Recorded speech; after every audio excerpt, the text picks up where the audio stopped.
ये आकाशवाणी गोरखपुर है। अब आप सोनी निगम से क्षेत्रीय समाचार सुनिए। प्रधानमंत्री नरेंद्र मोदी ने कहा है कि सरकार देश को आगे ले जाने के लिए लोगों को मुफ्त खाद्यान्न, दवा और बुनियादी सुविधाएं प्रदान करने के लिए निरंतर काम कर रही है। उन्होंने कहा कि देश ने 2047 तक विकसित राष्ट्र बनने का संकल्प लिया है, अब ये रुकने वाला नहीं है। प्रधानमंत्री ने आज विकसित भारत संकल्प यात्रा के अंतर्गत केंद्र सरकार की कल्याणकारी योजनाओं के लाभार्थियों से वर्चुअल माध्यम से बात की। श्री मोदी ने कहा कि लोग अपने अपने क्षेत्रों में सूचना, शिक्षा और संचार वैन का दिल खोलकर स्वागत कर रहे हैं और इसे मोदी की गारंटी वैन का नाम दिया जा रहा है। उन्होंने कहा कि इन वैनों ने 12,000 पंचायतों में 30 लाख लोगों तक पहुंच बनाई है। प्रधानमंत्री ने ड्रोन दीदी कार्यक्रम की भी शुरुआत की। इस योजना को नमो ड्रोन दीदी नाम देते हुए श्री मोदी ने कहा कि इस पहल के तहत महिला स्वयं सहायता समूहों को ड्रोन प्रदान किए जाएंगे। उधर मुख्यमंत्री योगी आदित्यनाथ आज विकसित भारत संकल्प यात्रा के लखनऊ आगमन कार्यक्रम में शामिल हुए। मुख्यमंत्री ने कहा कि प्रधानमंत्री ने 9.5 वर्षों में अपने महत्वपूर्ण निर्णयों, दूरदर्शी सोच एवं योजनाओं से देश भर में जो माहौल बनाया है वह किसी से छिपा नहीं है। उन्होंने कहा कि वर्ष 2014 के पहले देश में चेहरा देखकर योजनाएं बनाई जाती थीं, उसमें भी बंदर बाट का खेल होता था। उनके एजेंडे में गरीब, सामान्य नागरिक, महिलाएं और नौजवान शामिल नहीं होते थे। इस दौरान प्रधानमंत्री ने वीडियो कॉन्फ्रेंसिंग के जरिए देश के विभिन्न योजनाओं के लाभार्थियों से संवाद किया। मुख्यमंत्री ने भी विभिन्न योजनाओं के लाभार्थियों को चेक, प्रमाण पत्र, आवास की चाबी एवं आयुष्मान कार्ड वितरित कर सीधा संवाद भी किया। प्रधानमंत्री नरेंद्र मोदी आज वीडियो कॉन्फ्रेंसिंग के जरिए 51,000 से अधिक नवनियुक्तों को नियुक्ति पत्र प्रदान किया।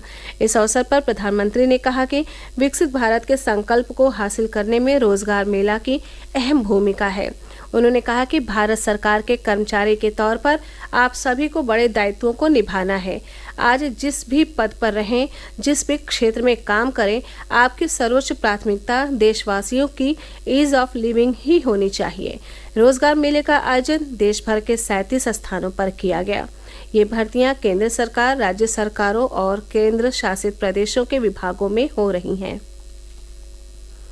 मुख्यमंत्री योगी आदित्यनाथ ने कहा है कि प्रदेश के एमएसएमई उद्यमी अपने उत्पादों की गुणवत्ता से कोई समझौता न करें। प्रदेश सरकार शासकीय खरीद में उन्हें हर हाल में प्राथमिकता देने के लिए प्रतिबद्ध है।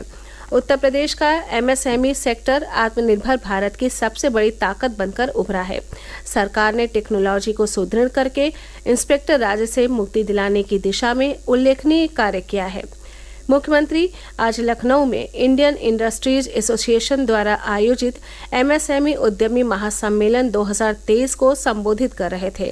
उन्होंने कहा कि आज ईज ऑफ डूइंग बिजनेस में हुए सुधार के परिणाम सबके सामने हैं। पूरी दुनिया विश्वास के भाव से उत्तर प्रदेश की ओर देख रही है। मुख्यमंत्री ने कहा कि प्रतिस्पर्धा के दौर में सामान की गुणवत्ता पर विशेष ध्यान देना होगा, साथ ही उनकी पैकेजिंग पर और अधिक कार्य करने की जरूरत है। उधर गोरखपुर औद्योगिक विकास प्राधिकरण गीडा का 34वां स्थापना दिवस समारोह आज धूमधाम से मनाया जा रहा है। इस मौके पर मुख्यमंत्री योगी आदित्यनाथ ने गीडा के विभिन्न सेक्टर में 950 करोड़ की विकास परियोजनाओं का लोकार्पण और शिलान्यास किया। साथ ही कालेसर व्यावसायिक आवासीय परियोजना और गीडा सेवा पोर्टल का भी शुभारंभ किया। कार्यक्रम के दौरान 500 करोड़ के नए निवेशकों को आवंटन पत्र का भी वितरण किया गया। इसके बाद मुख्यमंत्री आज गोरखपुर के बाबा गंभीरनाथ प्रेक्षागृह में आयोजित भारतीय सनदी लेखाकार संस्थान ICAI के राष्ट्रीय सम्मेलन में शामिल हुए। बस्ती जिले के मखौड़ा धाम से 84 कोसी परिक्रमा आज से शुरू हो गई है। ये परिक्रमा 15 दिसंबर तक चलेगी। पहले दिन परिक्रमा के अंतर्गत चित्रकूट व अयोध्या सहित अन्य क्षेत्रों से भारी संख्या में साधुओं का जत्था पवित्र मनोरमा नदी में डुबकी लगाकर यात्रा की शुरुआत की। संत प्रेमदास ने बताया कि अगले वर्ष से ये परिक्रमा कार्तिक माह के पूर्णिमा से शुरू होगी।